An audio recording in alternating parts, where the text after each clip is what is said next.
duniya duk ta karanta hadisin nan. Kan ka ɗauka hadisan Bukhari kawai an yi shi ne don Najeriya, don Bahaushe, don al'ada ka ta Bahaushe ya yi maka daidai ko bai maka daidai ba. Imam Bukhari ya rasu shekarar hijira tana 256. 256 yanzu muna 1446.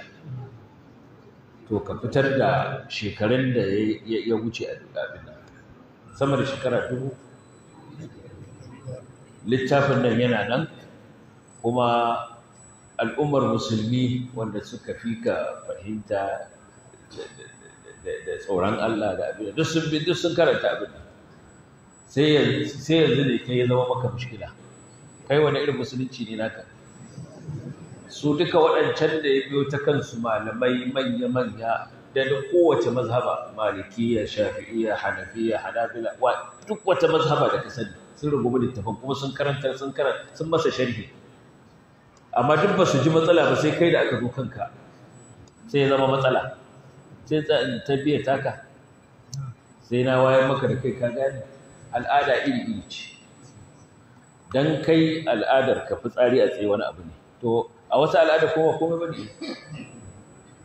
Dan dai ba ka da dai aya da tarabta wannan, ko kana da aya in ma dan mutum dan kalakato ne ba wata aya da take haramu, ba wata aya da take laifi ne. Abin da yake koma zuwa ga al'ada, yanzu akwai al'adar mutane da garuruwa wanda za ka ga cewa a gurinsu ba komai bane, amma a wajen wasu wani abu ne. Yanzu a ce misali yanzu da hawa keke. Mu anan hawa keke ba komai bane, dan an ga limamin juma'a kan keke ba wanda zai tashi hankalinsa. Amma ka je kasashen Laraba wannan duk talaucin limamin juma'a in ya hau keke shi ke da sai a soke shi, ya zubar da mutuncinsa, ya hau keke za a sauke shi daga limanci. Ko baya da shi gare ya tafi a ƙasa da ya hau keke. Amma mu anan wani abu ne da mun dattijo an gaishe kan keke, saboda mu al'adar mu haka take. To haka al'adu suke shan bamban. Yanzu shikenan wani in ya ji cewa kai kana hawa keke anan sai je garin sai tana zagin ka, ce ya ga wani dattijo wai limamin su ma saboda rashin mutunci akan keke na ganshi. Akan keke wallahi akan keke na ganshi. Mutanen nan ba su da daraja, ba su da mutunci. Haka al'ada ba, shi yasa zaka ga khawarimul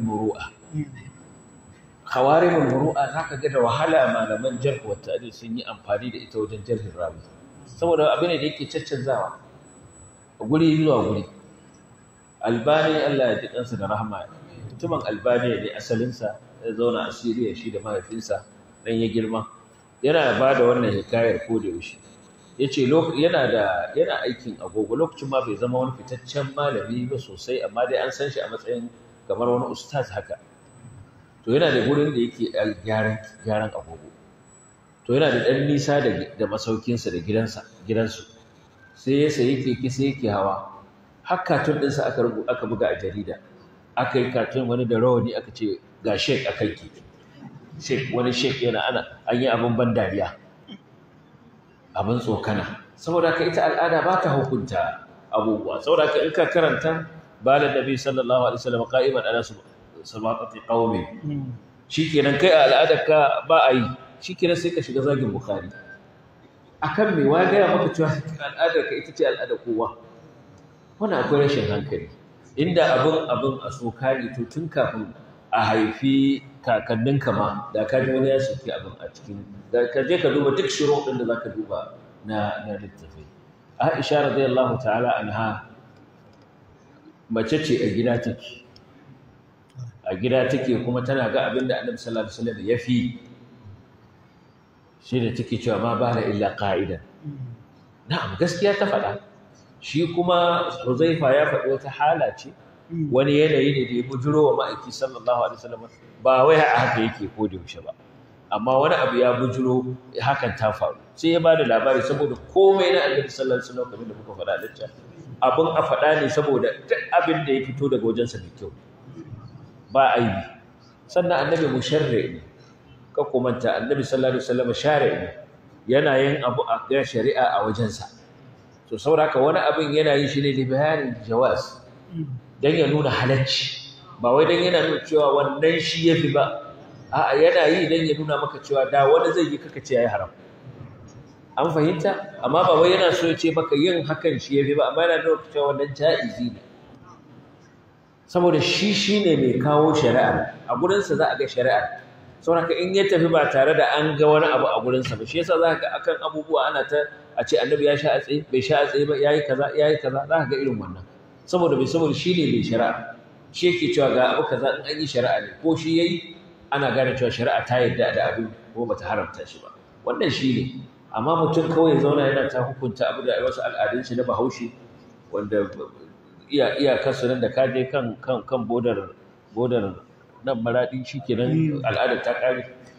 kuma ya zama shikenan ka hukunta duka al'ummar musulmi wajen shekara 2000 nawa da wannan al'adar taka Allah ya sauke jazakumullahu khairan mun kawo karshen tambayoyi yanzu abu na kusa da karshe akwai waɗanda suka rubuto neman addu'a sama akwai wani wanda ya rubuto cewa yana so da Allah a sa cikin addu'a